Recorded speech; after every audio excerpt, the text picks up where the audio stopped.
Highway પર રસ્તાની સાઈડમાં કેટલાક લોકો શેરડીનો રસ પી રહ્યા હતા। એ સમયે અચાનક ડીવાયએસપીની કાર બેકાબૂ બની અને સીધી લોકો પર ચડી ગઈ।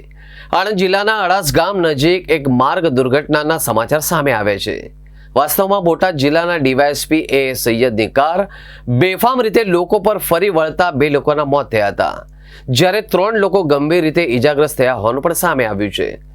અકસ્માત બાદ ઘટના સ્થળે ભારે અફરાતફરીનો માહોલ સર્જાયો। પ્રાથમિક વિગત મુજબ ડીવાયએસપી એ સૈયદ વડોદરાથી આણંદ તરફ જઈ રહ્યા હતા। એ દરમિયાન અડાસ ગામ નજીક હાઈવે પર રસ્તાની સાઈડમાં કેટલાક લોકો શેરડીનો રસ પી રહ્યા હતા। એ સમયે અચાનક ડીવાયએસપીની કાર બેકાબૂ બની અને સીધી લોકો પર ચડી ગઈ।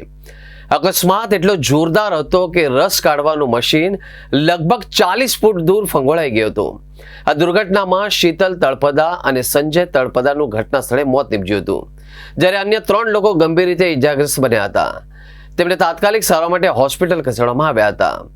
અકસ્માત બાદ સ્થાનિક લોકોના ટોળા સ્થળ પર દોડી આવ્યા અને ભારે રોષનો માહોલ પણ જોવા મળ્યો હતો।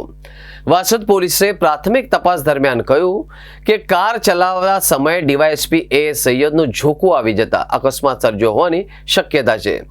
અકસ્માતમાં ડીવાયએસપી પોતે પણ ઈજાગ્રસ્ત બન્યા, જેને પગલે તેમને વડોદરાની એસએચજી હોસ્પિટલમાં સારવાર માટે ખસેડવામાં આવ્યા હતા। ઘટનાને પગલે વાસદ પોલીસે ડીવાયએસપી એ સૈયદ વિરુદ્ધ અકસ્માતનો ગુનો નોંધી કાયદેસરની કાર્યવાહી શરૂ કરી છે। સમગ્ર મામલે વધુ તપાસ હાથ ધરવામાં આવી રહી છે।